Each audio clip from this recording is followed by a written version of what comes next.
Hare Krishna to all of you. मेरा नाम है आशुतोष महाजन। तो आज मैं आपके सामने बहुत ही विशिष्ट त्यौहार के बारे में बात करने जा रहा हूँ।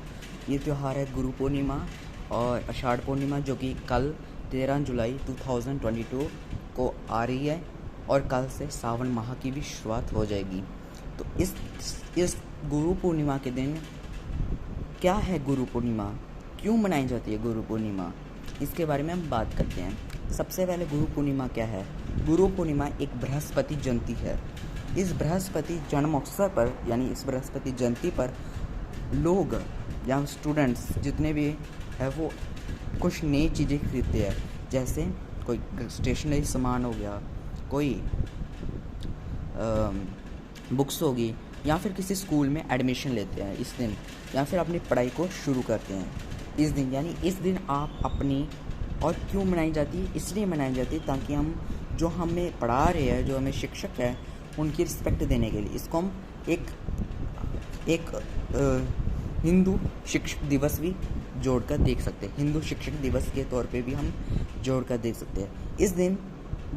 इस दिन बहुत ही बड़ा दिन माना जाता है। इस दिन अगर आप कोई भी चीज़ की नई शुरुआत करना चाहते हो, वो आपका लंबे समय तक टिकती है। लोग नव वर्ष पे यानी 1 जनवरी को नई चीज़ शुरुआत करते हैं, लेकिन 1-2 हफ्ते बाद वो चीज़ टिक नहीं पाती। लंबे समय तक रेजोल्यूशन लेते हैं लेकिन टिक नहीं पाते। ये जो दिन है, ये रेजोल्यूशन कोई संकल्प लेने के हिसाब से उत्तम दिन माना जाता है। कोई विद्या आरंभ करनी हो उसके लिए भी उत्तम दिन है। कोई योग साधना करनी हो उसके लिए भी उत्तम दिन है। कोई ध्यान योग करना हो उसके लिए भी उत्तम दिन है। कोई ग्रंथ खरीदना हो, कोई धार्मिक ग्रंथ खरीदना हो उसके लिए भी उत्तम दिन है। पूजा सामग्री खरीदनी हो उसके लिए भी उत्तम दिन है। विद्यालय में दाखिला करना हो उसके लिए भी उत्तम दिन है। साथ ही में किसी शिक्षा आरंभ और ज्ञान आरंभ करने के हिसाब से भी ये उत्तम दिन है। कोई प्रोफेशनल ज्वाइन करना हो, अगर जिन लोगों का इंटरव्यू हो चुका है उनको मैं ये डेट सबसे उत्तम मानी जाती है। अगर आप इस डेट को ज्वाइनिंग कर लोगे तो ये बहुत ही उत्तम दिन मानी जाएगी। इस दिन कोई भी इंसान कोई भी नए कार्य की शुरुआत कर सकता है। और इस दिन अगर आप अपने गुरु की सेवा करोगे, चाहे वो आपका आध्यात्मिक गुरु हो, चाहे भौतिक गुरु हो, चाहे लाइफ ही हो, मतलब कई प्रकार के गुरु होते हैं हमारे ज़िंदगी में आते हैं। जैसे हमारा स्कूल का गुरु हो गया, हमारा करियर गुरु हो गया, हमारा प्रोफेशनल गुरु हो गया, या हमारा आध्यात्मिक गुरु हो गया, या फिर हमारा कोई लाइफ का गुरु हो गया। भगवान तो बड़े गुरु है, या फिर आपके माता पिता, उनका सेवा करने के हिसाब से बहुत ही ज़्यादा सर्वश्रेष्ठ है। कल जितने भी विद्यार्थी मेरे इस वीडियो को देखेंगे उन सब से ये है कि कल सुबह उठें प्रातःकाल, और बड़े भी उठें, ये नहीं विद्यार्थी उठेंगे, बड़े भी उठेंगे। पहले माता पिता का आशीर्वाद लेंगे, सुबह का पहले स्नान करेंगे, स्नान आदि करने के बाद स्वच्छ वस्त्र पहनेंगे और भगवान की प्रतिमा के सामने खड़े होकर भगवान की प्रार्थना करेंगे, भगवान से प्रार्थना करेंगे और ये प्रार्थना करेंगे कि आने वाला जो 1 वर्ष है वो हमारे लिए मंगलम हो, यानी मंगलम जैसा हो। और ये मंगलम जो वर्ष होगा ये हम के लिए भी हो, हमारे समाज के लिए भी हो, हमारे बच्चों के लिए भी हो और हमारे युवा वर्गों के लिए भी हो, क्योंकि यही एक ऐसा समय होता है जो आपको आने वाले साल का शुभ परिणाम देता है। अगर आपने इस दिन कोई नई शुरुआत कर दी, वो 1 साल तक टिकी रहेगी, मतलब वो लंबे समय तक टिकी रहेगी। 1 साल से तो गलती होगी, लेकिन वो लंबे समय तक टिकी रहेगी। इसलिए नई शुरुआत करने के लिए भी उत्तम समय है। कोई नई आदत डालनी हो उसके हिसाब से भी उत्तम समय है। कोई नई विचार जन्म देना हो उसका पालन करने के हिसाब से भी उत्तम दिन है। या फिर कोई भी चीज़ है, अब देखो, अब सारी चीज़ें तो मैंने आपको बता दी, लेकिन करोगे कब?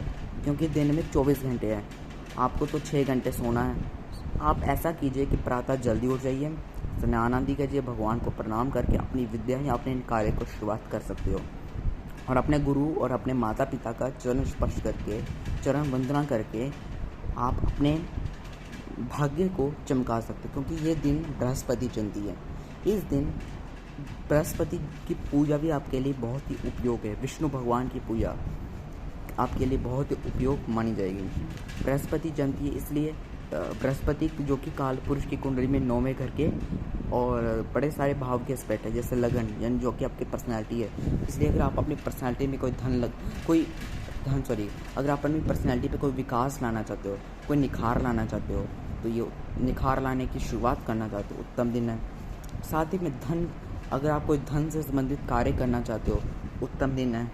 कोई लेखन वाला कार्य करना चाहते हो, उत्तम दिन है। कल तो वैसे भी बुधवार है, बुध लेखन का कार्य होता ही है, तो लेखन के कार्यों के लिए भी उत्तम दिन है।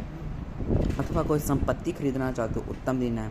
कोई विद्या या ज्ञान या भक्ति शुरू करना चाहते हो, उत्तम दिन है। दाम्पत्य जीवन में कोई नई शुरुआत करना चाहते हो, या व्यापार में कोई नई शुरुआत करनी है, समाज में नई शुरुआत करना चाहते हो, उत्तम दिन है। सामाजिक कार्यों के लिए भी उत्तम दिन है। भाग्य, ध्यान और कर्तव्य पालन, जिसको हम धर्म बोलते हैं, उसके लिए भी उत्तम दिन है। कर्म क्षेत्र में अगर आप कोई भी नौकरी पाना चाहते हो, या नौकरी में अगर आप इंटरव्यू हो चुके नौकरी में ज्वाइन करना चाहते हो, तो ये भी उत्तम दिन है। साथ ही में इनकम के लिए भी उत्तम दिन है, और मोक्ष और अध्यात्म के लिए भी ये उत्तम दिन रहेगा। इस दिन जितना हो सके सदुपयोग कीजिए, क्योंकि अगर आपने ये दिन अपने हाथ से निकाल दिया और फालतू कार्यों में डाल दिया, ज़िंदगी बर्बाद है।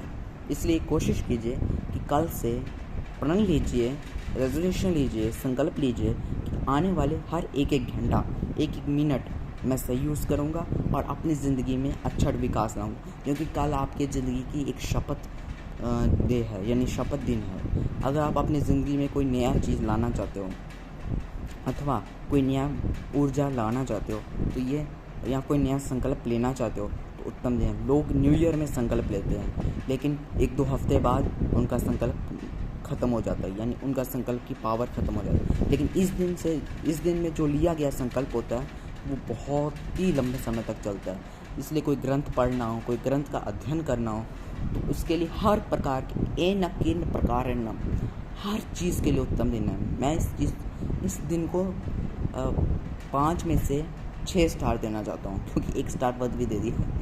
इसलिए ये दिन सबसे उत्तम है। इस दिन को आप एंजॉय कीजिए और इस दिन का भरपूर सदुपयोग कीजिए, क्योंकि यह दिन अगर आपने सदुपयोग कर लिया, आपका 1 साल इन्हीं गुणों से चलता रहेगा। लेकिन अगर आपने ये दिन दुरुपयोग में ला लिया, तो यही दिन आपका विनाशकारी हो सकता है। तो आई होप अगर आप मोबाइल फ़ोन एक्टिविटीज़ में लगाओगे, गलत हरकतों में लगाओगे, तो 1 साल वही चलेगा। इसलिए अगर आप, आई होप आपको समझ आ चुका है, और ये चीज़ मैं आपको बार बार कहना चाहता हूँ, इस दिन का जितना हो सके सदुपयोग कीजिए, तभी आपकी ज़िंदगी अच्छी बनेगी, तभी आपकी ज़िंदगी में विकास आएगा। तो आई होप आपको समझ आ चुका है। धन्यवाद। Take care. हरे कृष्ण कृष्ण कृष्ण हरे हरे, हरे राम राम राम हरे हरे, देवानाच ऋषियांच गुरु कांचन भूभ्यं बुद्धि विभूत लोकेशम तम नमामि बृहस्पतिम। मेरी आप सबको मेरी ओर से गुरु पूर्णिमा की हार्दिक शुभकामनाएं। मैं भगवान से प्रार्थना करूंगा अंत में कि आपका पूरा साल अच्छा निकले, सौभाग्यशाली निकले, मंगलम निकले, और किसी भी प्रकार का आपको कोई कष्ट या डर ना हो। आपके अंदर आत्मविश्वास बढ़ता रहे, आपके अंदर आपकी प्रोग्रेस धीरे धीरे करके बढ़ती रहे, तीव्र गति से भी बढ़े। मैं गलती से धीरे धीरे बोल दिया, लेकिन तीव्र गति से भी बढ़े, और हर प्रकार से आपको उपलब्धियाँ हासिल हो, आपको सफलता प्राप्त हो। आपके जो भी आप कार्य करो, उसमें आप हमेशा सफल हो। जो भी कार्य आपका 1 घंटे में या फिर 15 साल में होना है, वो 1 महीने के अंदर या फिर 1 घंटे के अंदर हो जाए। ये मैं भगवान से प्रार्थना करता हूँ। तो ओम नमः Hare Krishna to all of you, और ओम नमः भगवते वासुदेवाय नमः। धन्यवाद। Take care. अपना और अपने परिवार का ध्यान रखें। धन्यवाद।